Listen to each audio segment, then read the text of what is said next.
Les amis, merci d'être là. Vu que le thème des cultes aujourd'hui, c'est le repos, on s'est dit que le mieux, ce serait de charger la journée au maximum pour que tout le monde comprenne à la fin de la journée qu'ils sont lessivés et qu'ils ont besoin de repos. Donc, c'était ça la logique derrière le choix. Non, pas du tout. C'était juste parce qu'on n'avait pas moyen de faire autrement. Ayez sous les yeux un livret, un stylo, une Bible, si possible. Et je vais... S'il y en a des stylos, s'il y a des stylos supplémentaires quelque part, peut-être les distribuer. Je pose compris avant de poursuivre.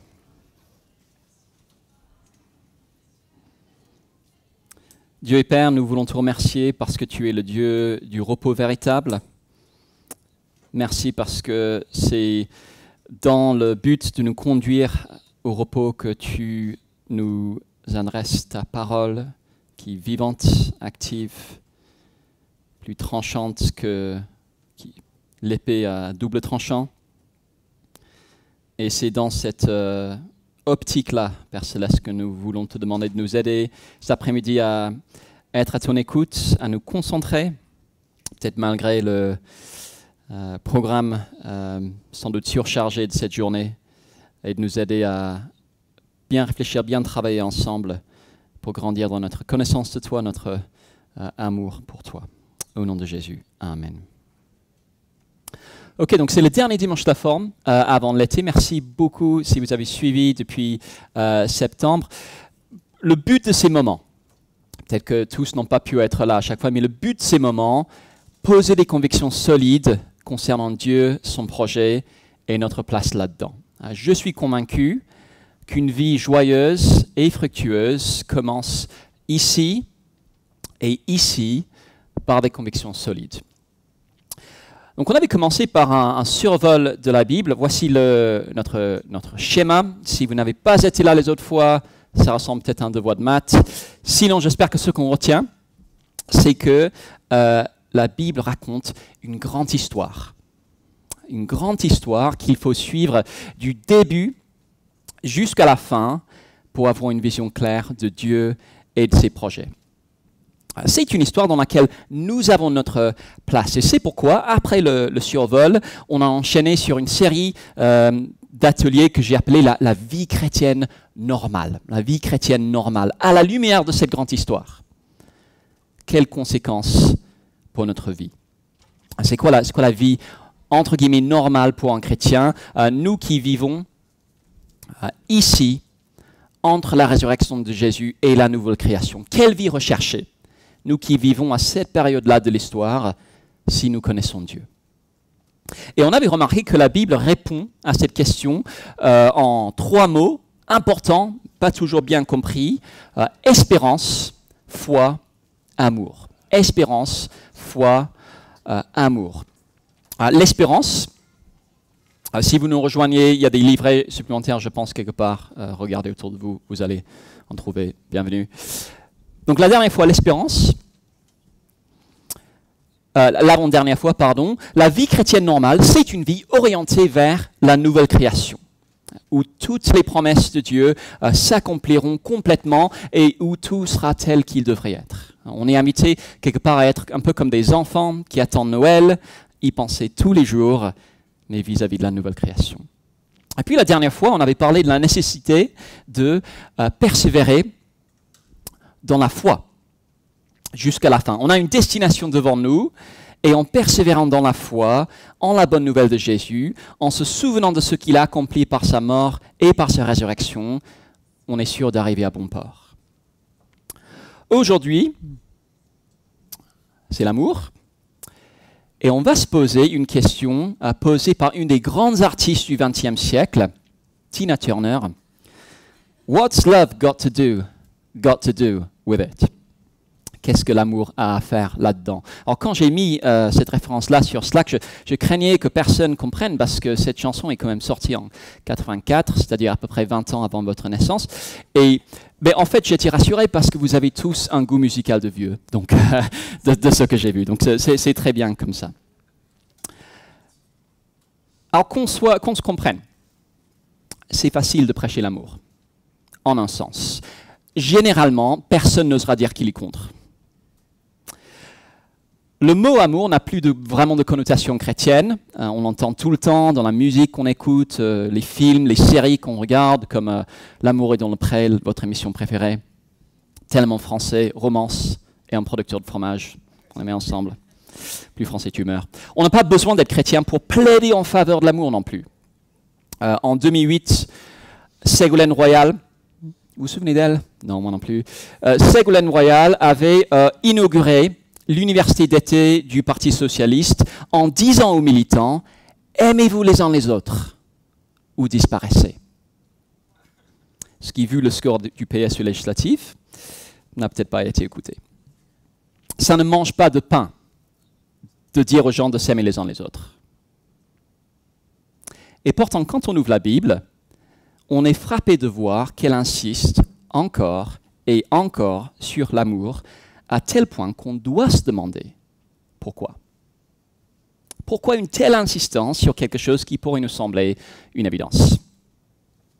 Rien que dans le Nouveau Testament, le mot amour apparaît plus de 100 fois, aimer apparaît plus de 100 fois aussi, mais pourquoi insister autant? Et peut-être qu'on est tenté de répondre, c'est parce qu'on a tellement de mal à le faire. Il faut beaucoup de rappels. Mais même là, on n'a toujours pas vraiment répondu à la question. Pourquoi la Bible insiste autant sur l'amour? Elle n'était pas obligée de le faire. D'autres religions n'insistent pas autant. D'autres philosophies n'insistent pas autant. Pourquoi la Bible est si insistante? Est-ce que Dieu enfonce des portes ouvertes? Ou bien est-ce qu'il y a quelque chose qu'il veut qu'on comprenne qui est peut-être moins une évidence? Pourquoi l'amour est-il si important pour le chrétien? Et quel rapport avec la grande histoire? L'objectif cet après-midi est de voir que la vie chrétienne normale se caractérise par l'amour parce que c'est l'aperçu que nous avons déjà aujourd'hui dans ce monde de la vie dans la nouvelle création. C'est l'aperçu que nous avons déjà, avant l'heure quelque part, de la nouvelle création pour laquelle Dieu nous a sauvés. Alors, dans un moment, je vais vous demander de travailler un petit peu, mais si on revient rapidement au schéma, il y a nos 3 mots, espérance, foi, amour. Si on a compris que la Bible raconte cette grande histoire avec le meilleur des happy ends possibles, nous concentrer sur notre espérance, ça c'est logique, non? On veut que le happy end arrive. Ça coule de source. Si on a compris que ce happy end, c'est quelque chose qu'on doit attendre, continuer dans la foi qui permet d'y arriver, ça aussi c'est logique, ça coule de source. Mais l'amour, qu'est-ce qu'il a à faire là-dedans? Quel rapport entre l'amour et la grande histoire qui se termine dans la nouvelle création? Et pourtant, ce n'est pas seulement que l'amour a sa place là-dedans. La Bible dit qu'entre ces 3 qualités, c'est l'amour la plus grande. Page 1 du livret, vous avez un encadré dans lequel il y a un texte. Et en bas, il y a un verset en gras, 1 Corinthiens 13, verset 13. Alors, ce que je vous propose de faire pour les lectures aujourd'hui, c'est juste de faire le tour de tout le monde. Donc, n'ayez pas peur. Voilà. Donc, est-ce que tu pourrais lire le verset qui est en gras, là, juste bien fort qu'on puisse entendre tous? Maintenant, donc, ces 3 choses restent, la foi, l'espérance, l'amour, et la plus grande des 3, c'est l'amour. Voilà. Ces 3 choses restent, la foi, l'espérance, l'amour, mais la plus grande des 3, c'est l'amour. Alors pourquoi? Pourquoi entre la foi, l'espérance et l'amour, c'est l'amour le plus grand? À vous de travailler. On va prendre 3 minutes, 3-4 minutes pour lire le texte dans l'encadré et puis essayer de répondre à la question. Pourquoi Paul dit-il que c'est l'amour le plus grand? Alors, peut-être qu'on va vouloir se mettre par groupe de 2 ou 3 personnes, donc dans les rangées, mettez-vous avec les personnes à côté de vous. On lit le texte et puis on essaie de répondre à la question. 3-4 minutes pour cela.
Ok les amis, je me permets d'interrompre vos échanges.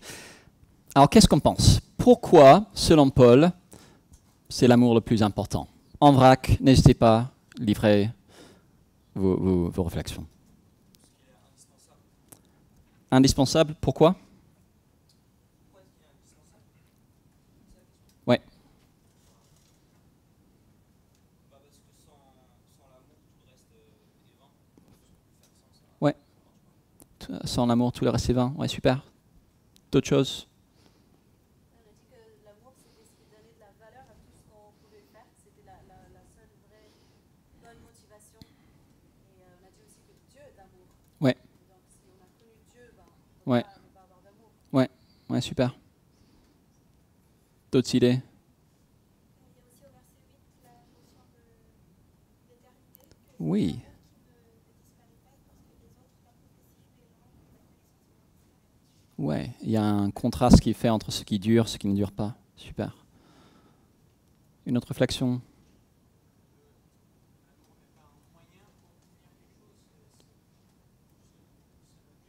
Ouais. Pas un moyen, mais l'objectif, ouais. Super. Alors, on va creuser tout ça. On est à la page 2 du livret. Et ce que je vous propose de voir dans un premier temps, c'est que l'amour est la marque ou la qualité la plus importante parce que, comme ça a été sous-entendu par plusieurs des remarques, c'est la marque de notre futur. C'est la marque de notre futur. Faisons quelques pas de recul sur ce texte que vous avez lu, 1 Corinthiens 13, souvent lu à des mariages. C'est pas un mauvais choix si vous vous mariez cet été et que vous avez prévu de l'inclure dans la cérémonie. Gardez-le, pas de problème avec ça. Mais le vrai sujet de ce texte, en fait, c'est pas le mariage. Le vrai sujet de ce texte, c'est plutôt la maturité chrétienne. Parce que pour les chrétiens de la ville de Corinthe, petit portrait historique sur cette église, il y avait beaucoup de confusion là-dessus, beaucoup de confusion sur ce qu'est vraiment la maturité chrétienne. C'était des personnes qui, pour utiliser du jargon théologique, avaient un peu le melon. Est-ce qu'on peut lire, je crois qu'on est là, est-ce qu'on peut lire juste les deux premiers versets, 1 Corinthiens 13, 1 et 2? Est-ce que tu pourrais juste lire 1 Corinthiens 13, 1 et 2, s'il te plaît? Bien fort. Si je parle les langues des hommes et celles des anges, mais que je n'ai pas l'amour, je suis un convaincu qui résonne à une cymbale qui retentit. Si j'ai le don de prophétie, de la compréhension de tous les mystères et de toute la connaissance, si j'ai même toute la foi jusqu'à transporter une montagne, mais que je n'ai pas l'amour, je suis rien. Merci. Si j'ai le don de prophétie, la compréhension de tous les mystères et toute la connaissance, si j'ai même toute la foi jusqu'à transporter des montagnes, pourquoi Paul utilise ces exemples? Sans doute parce que les Corinthiens eux-mêmes, c'est ce qu'ils disaient d'eux-mêmes. C'est bon, nous on est des oufs de la théologie, on connaît hyper bien notre Bible, on connaît à l'envers, littéralement on a notre blog, on a notre podcast, on écrit des livres, venez voir notre bibliothèque à la maison, vous allez voir, elle est pas mal. Niveau don, niveau connaissance, c'est pas pour dire mais on est bien. Mais problème, revenons quelques chapitres en arrière et 1 Corinthiens 1, 10 à 12, peut-être quelqu'un qui a une vraie Bible sous les yeux, Santa, si tu veux bien. 1 Corinthiens 1, 10 à 12, s'il te plaît.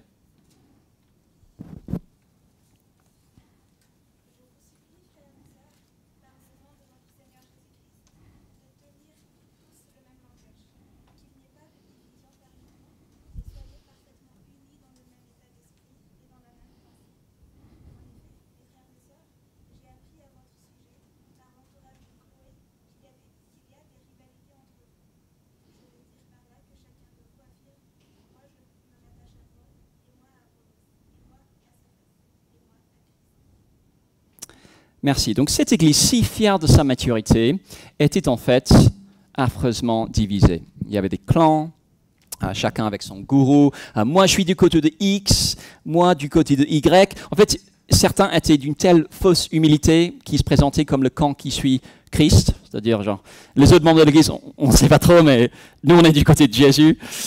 Et puis on apprend ailleurs qu'ils se faisaient des procès les uns aux autres. Certains buvaient jusqu'à l'ivresse pendant la Sainte Seine alors que d'autres n'avaient rien à manger. C'était une église douée, mais affreusement divisée. Et c'est pourquoi loin d'être un texte mielleux à l'eau de rose, ce beau passage sur l'amour est en fait un recadrage cinglant. Si je parle les langues des hommes, même celles des anges, et que je n'ai pas l'amour, je suis un cuivre qui résonne ou un symbole qui retentit. C'est comme si Paul disait, quand vous ouvrez votre bouche pour étaler votre culture, alors que vous avez passé la semaine à parler dans le dos des autres, voici tout ce que j'entends.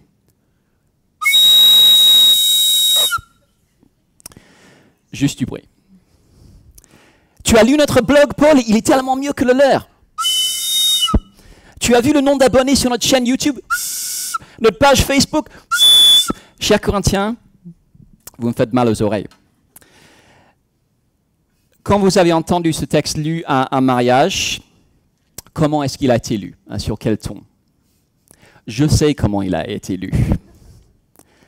L'amour est patient. Il est plein de bonté. L'amour n'est pas envieux. L'amour ne se vante pas. Voici comment Paul l'aurait lu, à mon avis. Alors je précise dans ce que je vais faire que je ne cible personne. Il vaut mieux le dire avant. L'amour est patient, n'est-ce pas? Il est plein de bonté. Il n'est pas envieux.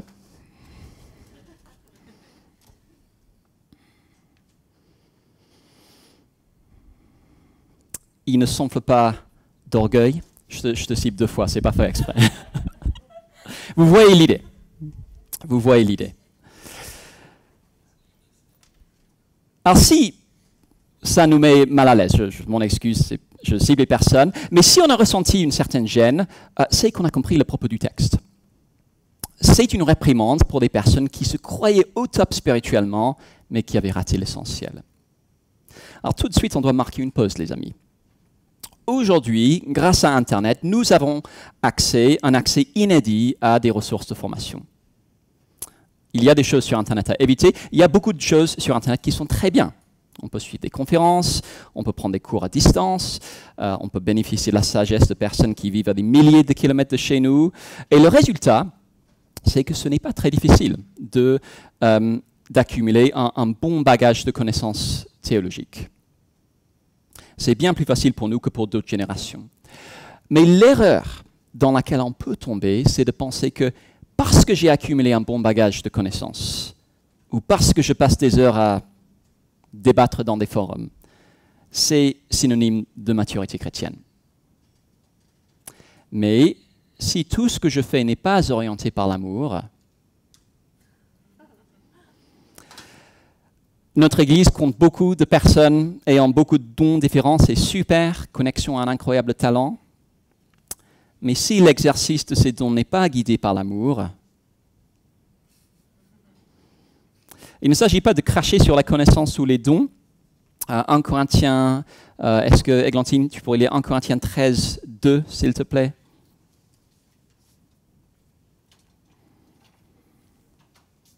Je peux avoir le don de parler au nom de Dieu. Je peux comprendre tous les mystères et posséder toute la connaissance. Je peux avoir une foi assez grande pour déplacer les montagnes. Mais si je n'aime pas les autres, je ne suis rien. Merci. Est-ce que maintenant tu peux avancer d'un chapitre et lire 1 Corinthiens 14, verset 1? Cherchez avant tout à aimer les autres. Désirez les dons de l'Esprit Saint, surtout le don de parler au nom de Dieu. Voilà, donc si j'ai le don de la prophétie mais que je n'ai pas l'amour, je ne sais rien. Puis juste après, aspirez surtout à la prophétie, mais en recherchant l'amour. Donc Dieu veut qu'on utilise nos dons et il veut qu'on approfondisse nos connaissances. Le don de la prophétie, tel que je le comprends, tout le monde ne sera pas d'accord, mais c'est un don pour appliquer la Bible à une personne ou une situation et à accroître notre connaissance de Dieu. Je pense que ça se fait beaucoup plus qu'on ne le croit, en fait. Et si vous avez suivi les études dans Éphésiens, dans les groupes de co, vous avez peut-être remarqué qu'une connaissance profonde de Dieu, c'est précisément ce que Paul souhaite pour nous. Il est pour les dons et la connaissance. Mais ces choses sont sans valeur si l'amour est absent. Mais pourquoi? Pourquoi est-ce que l'amour est si important? On n'a toujours pas vraiment répondu à la question. On a tous l'intuition que l'amour est fondamental, mais pourquoi? En revenant à notre travail tout à l'heure sur le texte et le verset 8. L'amour ne meurt pas, les prophéties disparaîtront, les langues cesseront, la connaissance disparaîtra. Alors pourquoi l'amour est-il la vraie marque de la maturité? Contrairement à tout le reste, l'amour est permanent, pas passager. Si on sait expliquer la Bible de manière hyper claire, ou si on est incollable sur la scolastique réformée néerlandaise du XVIIe siècle, ce que je ne suis pas, c'est bien.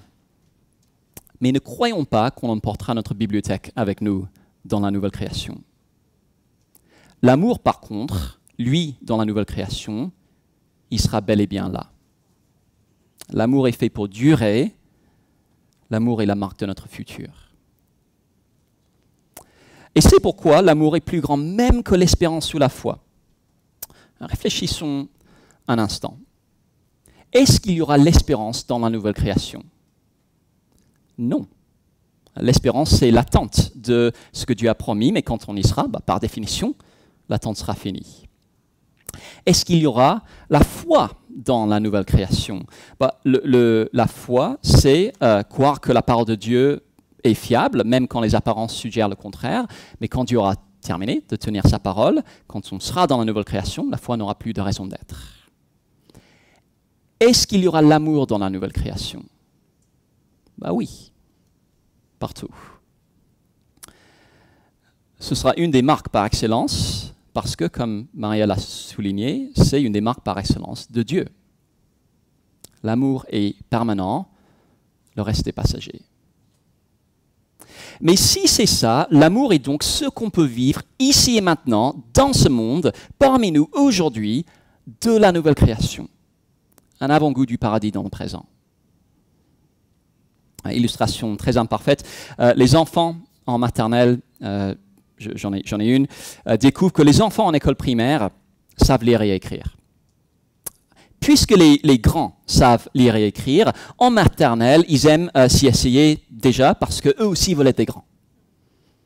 Je me souviens de mes filles qui aimaient, entre guillemets, lire des livres en petites sections ou essayer d'écrire des mots alors qu'elles étaient encore en maternelle. Être grand et mature en maternelle, c'est essayer de faire ce qu'on fera plus tard en primaire. À une échelle infiniment plus glorieuse, être un chrétien mature, c'est faire déjà ce qu'on va faire infiniment mieux plus tard. Aimer. Les dons et les capacités que Dieu nous donne, c'est comme les exercices de coloriage en maternelle. C'est utile. Ça prépare à la suite. Mais c'est temporaire. L'amour, par contre, est la vraie marque de la maturité parce que c'est la marque de notre futur. On pourrait faire une comparaison avec l'évangile de la prospérité. L'évangile de la prospérité nous promet, à tort, santé, réussite, richesse, ici et maintenant. Venez à l'église et être touché par le ciel, le genre de slogan qu'ils aiment bien. Et l'erreur, c'est de dire que des choses qu'on aura dans la nouvelle création, on peut déjà les avoir maintenant, le paradis dans le présent. Ils se trompent sur le timing. Mais est-ce que c'est toujours faux de dire qu'on peut vivre quelque chose du paradis dans le présent? Non. On peut être touché par le ciel dans une église, pas en recevant une santé parfaite ou plein d'argent, mais par l'amour.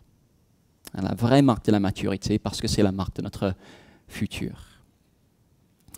Et si vous êtes comme moi, c'est tellement facile de nous évaluer selon d'autres critères. Je me souviens d'un jour de rentrée quand j'étais en licence de théologie. Vous savez comment c'est, le premier jour, on regarde un peu autour de soi, on essaie de jauger les autres. Ok, je me situe où par rapport aux autres? D'accord, je pense que ça va, je pense premier de la classe, ça ne devrait pas être trop difficile. Mais merci Seigneur de m'avoir mis là pour aider les autres. Je pense que voilà, ils vont être reconnaissants d'avoir un grand frère comme moi. Et le premier jour de l'année, désolé, je vous livre mon cœur et maintenant, vous n'allez plus jamais vouloir m'adresser la parole de votre vie. Premier jour de l'année, ils invitaient toujours un intervenant à partager une méditation. Et comme par hasard, ce jour-là, texte choisi, c'était 1 Corinthiens 13. Une belle claque. Je ne vous le cache pas. La vraie maturité se mesure à notre amour. la marque de notre futur. Alors, j'ai beaucoup parlé. Prenons quelques minutes, juste dans les petits groupes, 2-3 minutes. Vous avez en bas de la page 2 une petite question, 2 petites questions. Juste prenez quelques minutes pour en discuter entre vous, et puis on reviendra ensemble.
Ok les amis, on aura l'occasion de poursuivre nos échanges tout à l'heure, on va avancer.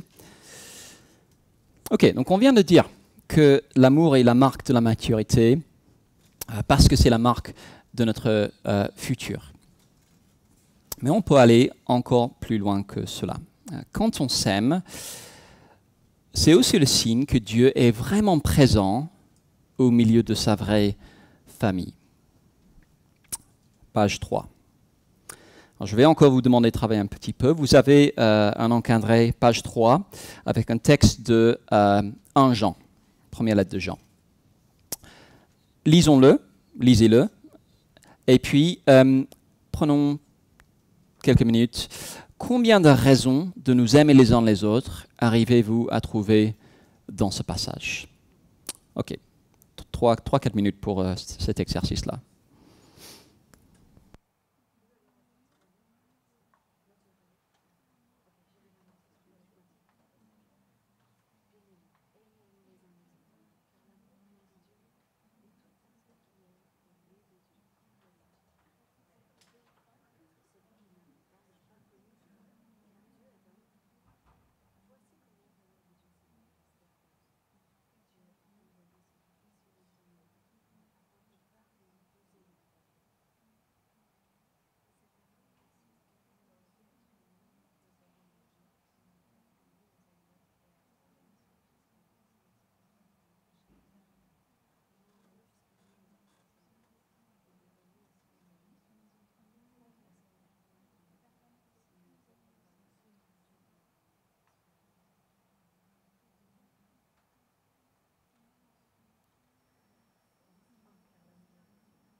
Ok les amis, qu'est-ce qu'on a trouvé?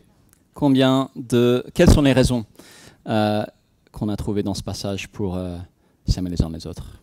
N'ayez pas peur.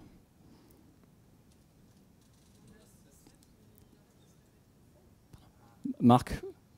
En fait, le chiffre est peut-être pas très important, mais on peut juste balancer les... Marc, tu allais dire? Ok, Caroline. L'amour vient de Dieu. Super.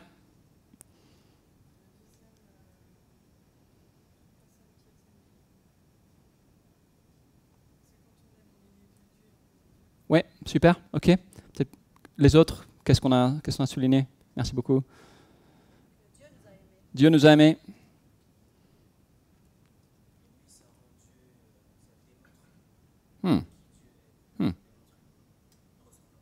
Ouais, super. Ouais. C'est un attribut de Dieu. Ouais. Dieu est amour. Ouais. Ouais. Façon de faire en sorte que Dieu demeure en nous. Oui, intéressant ça. Ouais. Ouais, ouais. Alors, j'imagine qu'il y en a encore d'autres, mais le but, c'est juste de nous permettre de mettre le nez dans un passage qui est pas forcément hyper facile. Un genre, de manière générale, c'est génial, assez difficile de s'y retrouver. Parfois, comme ça, on a déjà un petit peu le nez dedans. Gardons ces observations dans un coin de la tête. Et je voudrais vous demander d'imaginer ce scénario. Quelqu'un de l'Église vient vous voir, peut-être quelqu'un de votre groupe de co, en disant je ne suis plus vraiment sûr de vouloir être chrétien. Je ne suis plus vraiment sûr d'avoir pris la bonne décision en devenant chrétien. Comment aider cette personne? On pourrait lui offrir peut-être un livre avec des arguments en faveur de la foi, pourquoi la Bible est fiable, pourquoi la foi chrétienne est compatible avec la science, pourquoi les attaques les plus courantes ne devraient pas nous inquiéter. On pourrait faire ça. Ou si on pense qu'il ne prendra pas le temps de lire le livre, on devrait trouver après la même chose sur YouTube. Et ce serait une première approche qui ne serait pas sans intérêt. Ou peut-être que vous vous diriez que c'est sûrement qu'il se passe quelque chose dans la vie de cette personne. Peut-être qu'il y a du péché dont la personne a besoin de se repentir et vous décidez de creuser cela. Ou bien on pourrait faire ce que font les auteurs de la Bible, c'est-à-dire d'inviter la personne à mettre le nez dans la parole de Dieu. Quand Jean, Paul, Pierre, etc. étaient face à des personnes qui doutaient, ils leur ont communiqué la parole de Dieu. On pourrait faire pareil, proposer de prendre du temps autour de la Bible ensemble. Ou peut-être simplement que vous choisiriez de prier pour cette personne. Toutes ces approches auraient leur intérêt, mais est-ce qu'il y a autre chose encore qu'on peut faire? Comment aider quelqu'un qui doute? Et 1 Jean a été écrit à des personnes confrontées à ce type de problème. Voici peut-être le scénario. Les premiers chrétiens étaient perçus comme hérétiques par les Juifs, ou en tout cas par les autorités juives. Selon ces autorités, être chrétien, c'était faire partie d'une secte. Si on était un chrétien d'arrière-plan juif, la pression de tourner le dos à l'église et de revenir à la synagogue était immense. Dans 1 Jean, on devine que, effectivement, certains avaient cédé à cette pression-là. Ils avaient abandonné l'église et ils étaient retournés à la synagogue. Mettons-nous à la place de ceux qui étaient encore chrétiens. Comment vous sentez-vous? C'est évident, déstabilisé. D'un côté, il y a la synagogue, respectable, historique, composée de personnes faisant partie de la race élue de Dieu, et de l'autre côté, une bande d'excentriques avec sa nouvelle religion fondée par un homme crucifié comme hérétique. Comment savoir qui sont les vrais enfants de Dieu? Comment savoir laquelle de ces deux familles est celle de Dieu? Comment aider ceux qui hésitent par rapport à leur choix? Et dans sa lettre, Jean donne plusieurs éléments de réponse. D'abord, laquelle de ces deux familles accueille vraiment la révélation donnée par Dieu? Laquelle prend suffisamment au sérieux sa sainteté pour comprendre leur besoin de pardon? Laquelle accepte son témoignage comme quoi Jésus est effectivement le Messie? Mais dans le passage que vous venez de lire, on a un autre critère, en un sens surprenant, mais en même temps vraiment génial. Laquelle des deux familles aime comme Dieu aime? Laquelle des deux est marquée par une ressemblance familiale avec Dieu? Et il veut nous montrer qu'on peut aider quelqu'un qui se demande si c'est la peine d'être chrétien, simplement en l'aimant. On peut aider quelqu'un qui doute par l'amour. La stratégie apologétique la plus puissante, c'est l'amour. D'abord parce que l'amour est comme Dieu. Vous l'avez souligné. 1 Jean 4, verset 7.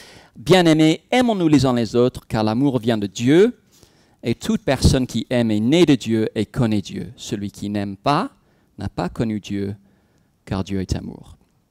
C'est l'idée de la ressemblance familiale. Normalement, un enfant reflète certains traits de ses parents. On me dit que je ressemble à ma mère et que ma fille Charlotte me ressemble, ce qui, quand elle lance des crayons sur ses sœurs en plein culte, n'est pas forcément rassurant. Un enfant ressemble à ses parents. Et Jean dit la même chose. Dieu est amour, et donc un trait familial de ceux à qui il a donné naissance, c'est l'amour. Qui aime est né de Dieu et connaît Dieu. Alors, ça ne veut pas dire que c'est parce qu'on a aimé qu'on devient ses enfants. Comme si Dieu cherchait des enfants à adopter et il regardait autour de lui et puis qui ne prenait que ceux qui aimaient assez. Le verset 9 dit l'inverse. Voici comment l'amour de Dieu s'est manifesté envers nous. Dieu a envoyé son Fils unique dans le monde afin que par lui nous ayons la vie. Et cet amour consiste non pas dans le fait que nous avons aimé Dieu, mais dans le fait que lui nous a aimés et a envoyé son Fils comme victime expiatoire pour nos péchés. Ce n'est pas parce que nous avons aimé que nous faisons partie de sa famille, mais c'est parce que nous faisons partie de sa famille que nous aimons, parce que nous ressemblons à notre Père. Donc l'amour est comme Dieu, et si c'est ça, quand nous aimons, ça montre que Dieu est parmi nous.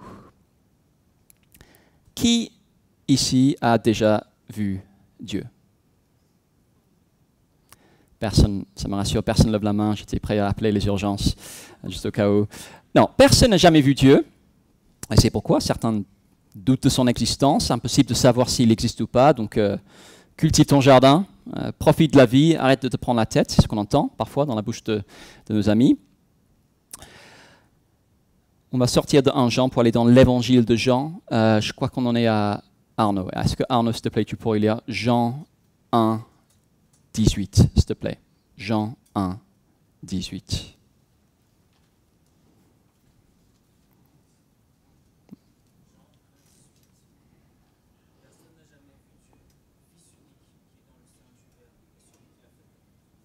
Voilà, personne n'a jamais vu Dieu.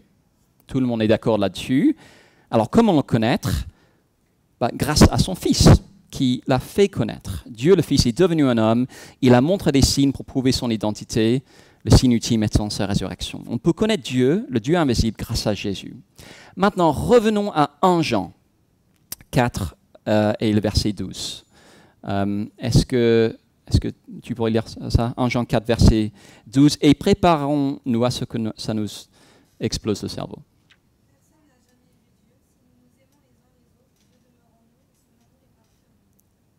Est-ce que vous remarquez le parallèle? Personne n'a jamais vu Dieu, même début de phrase à chaque fois, mais cette fois-ci, ce n'est pas l'incarnation de son Fils qui montre que Dieu est là, c'est l'amour entre les chrétiens. Personne n'a jamais vu Dieu.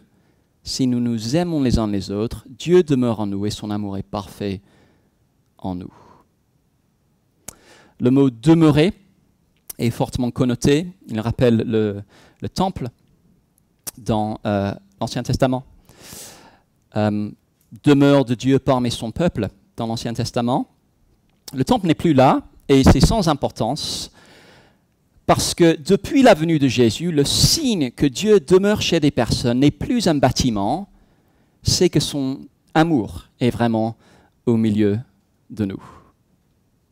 Si nous nous aimons les uns les autres, Dieu demeure au milieu de nous. Nous avons un lapin chez nous. Certains d'entre vous l'ont rencontré.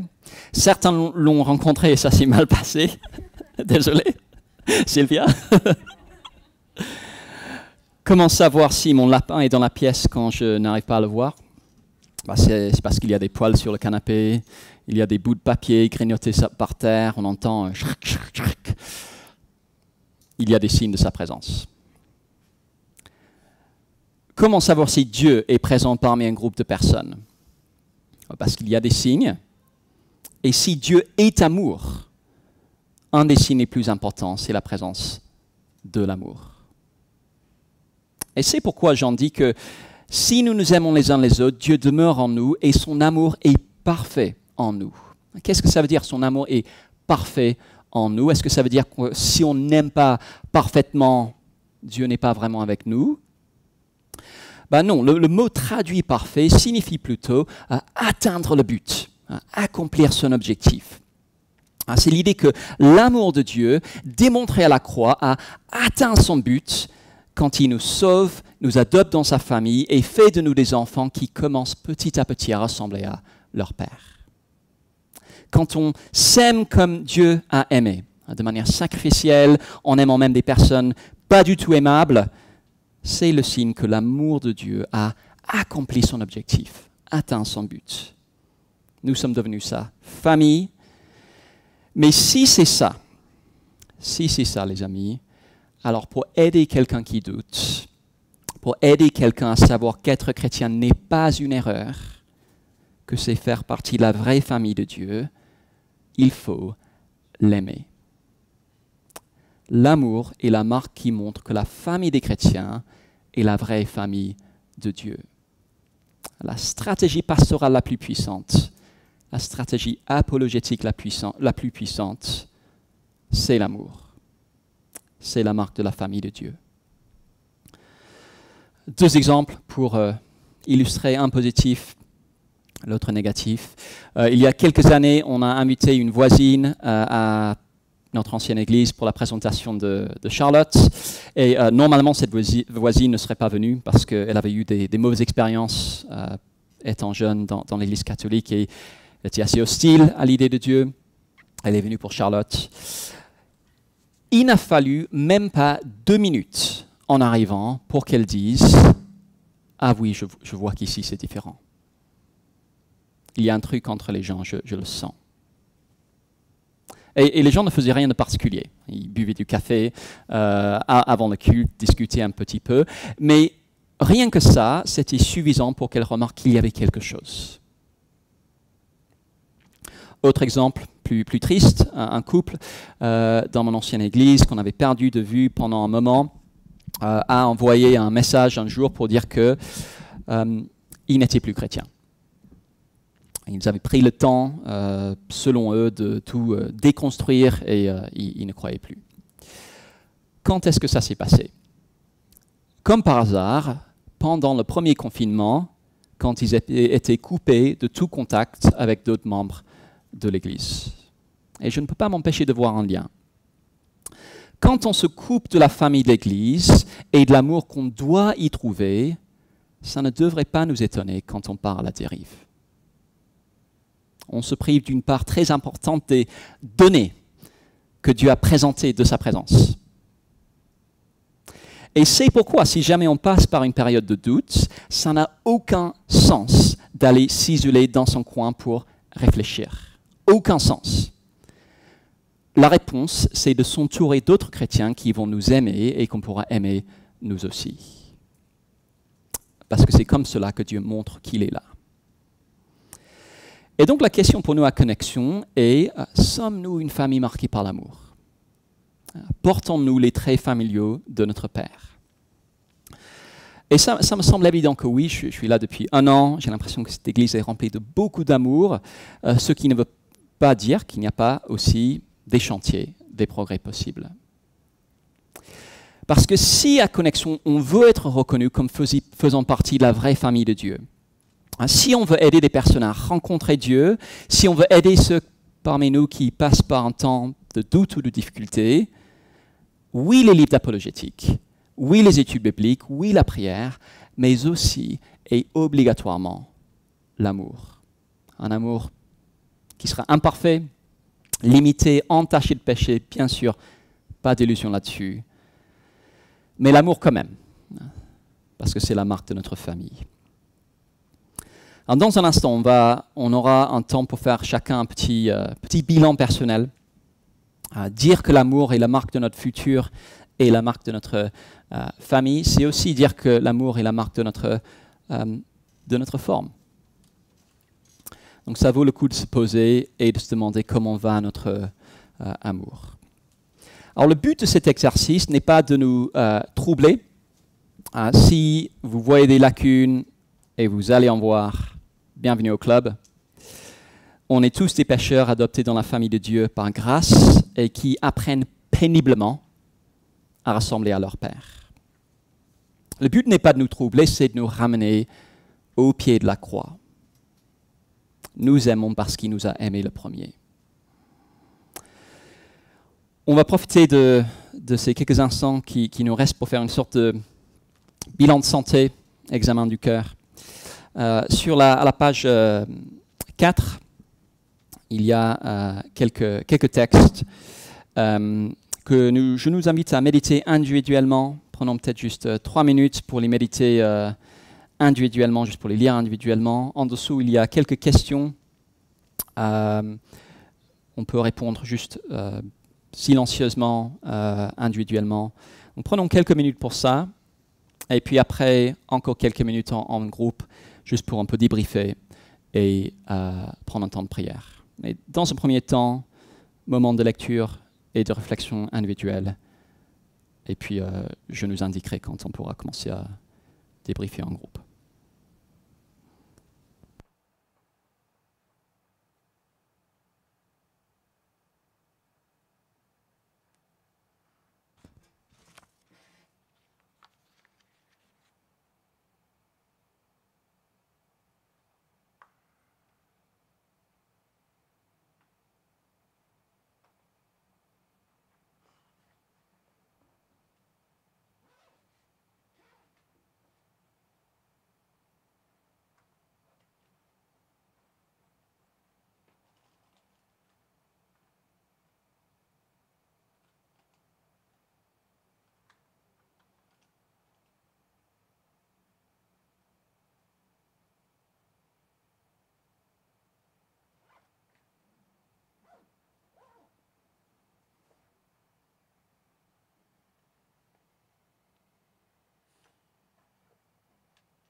On est un petit peu pressé par le temps à cause du culte qui va commencer dans un quart d'heure, mais peut-être c'est le moment maintenant juste de prendre un peu de temps dans nos binômes, trinômes, pour simplement partager ce qui a pu nous marquer cet après-midi et puis prier les uns pour les autres.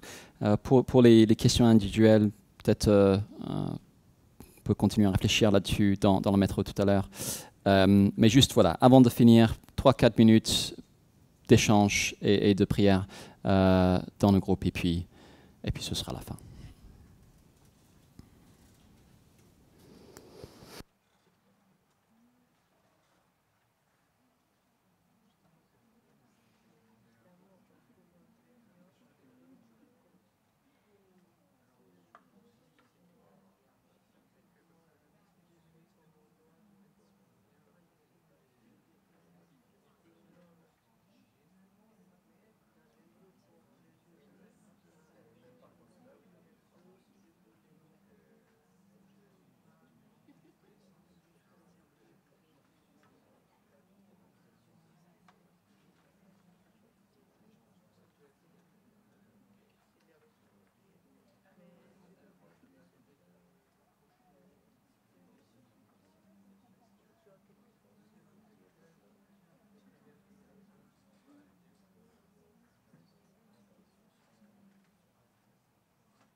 Ok les amis, on va conclure là pour laisser le temps à l'équipe du culte suivant à se mettre en place. Merci d'être venu. Petit teaser de septembre. Normalement, vous avez ça à la dernière page du livret. On va marquer une pause pendant les mois de juillet et août. Et puis septembre, Dieu, c'est toi qui parles.